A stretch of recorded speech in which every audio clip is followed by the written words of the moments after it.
नमस्कार दोस्तों, बैठकी में आपका स्वागत है। जैसा कि हम लोग आज जानते हैं कि आज भारत के लिए बहुत ही ऐतिहासिक पल रहा है। आज प्रधानमंत्री श्री नरेंद्र मोदी जी ने लगातार तीसरी बार शपथ लेकर एक इतिहास रच दिया है।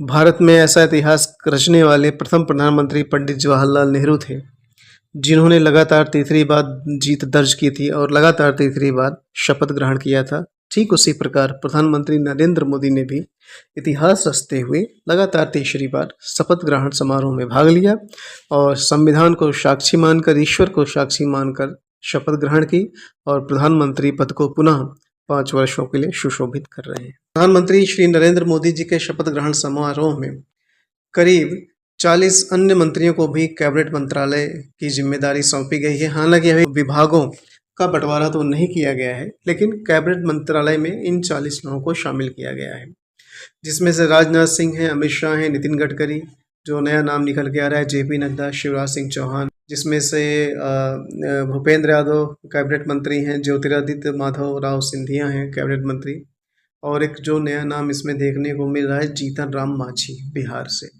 इनको भी कैबिनेट मंत्री बनाया गया है। तो इस तरह से हम देख सकते हैं कि पीएम मोदी के साथ वरिष्ठ भाजपा नेताओं ने भी और नए भाजपा नेताओं ने भी कैबिनेट मंत्री के रूप में शपथ ग्रहण की। राष्ट्रपति द्रौपदी मुर्मू ने उन्हें पद की शपथ दिलाई। 73 वर्षीय मोदी पहली बार 2014 में प्रधानमंत्री बने, फिर 2019 में फिर से प्रधानमंत्री बने। जवाहरलाल नेहरू के बाद लगातार तीसरी बार प्रधानमंत्री बनने वाले दूसरे प्रधानमंत्री हैं। वे वाराणसी से लोकसभा के लिए फिर से चुने गए हैं।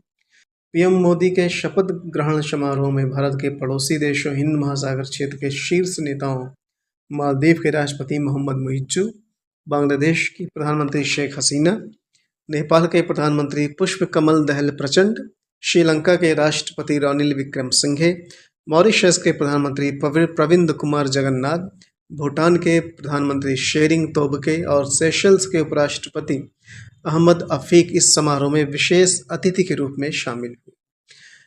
इसमें हम ये भी कह सकते हैं कि नेताओं और प्रतिष्ठित व्यक्तियों के अलावा ट्रांसजेंडर समुदाय के सदस्यों के साथ साथ नए संसद भवन के निर्माण में शामिल सफाई कर्मचारियों और मजदूरों को भी मोदी ने अपने शपथ ग्रहण समारोह में शामिल किया था, जिससे यह पता चलता है कि प्रधानमंत्री नरेंद्र मोदी नीचे के लोगों के लिए भी, उनको सम्मान देने के लिए भी कितने उत्सुक रहते हैं।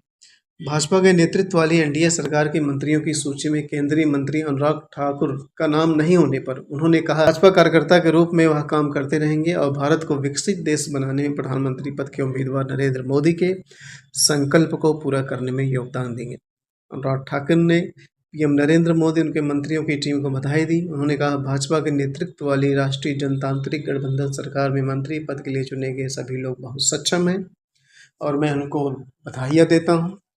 तो इस तरह से नरेंद्र मोदी का शपथ ग्रहण समारोह पूरा हुआ दोस्तों, और उनका पुनः 5 साल का कार्यकाल शुरू हो चुका है और हम भारत के लोग यह उम्मीद करते हैं कि प्रधानमंत्री नरेंद्र मोदी हमारी उम्मीदों पे खरा उतरेंगे।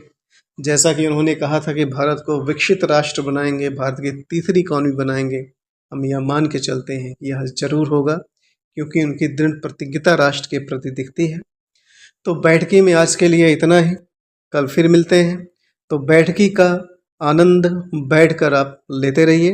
निश्चित तौर पे हम आपके लिए नए नए कंटेंट देश और विदेश से संबंधित लाते रहेंगे।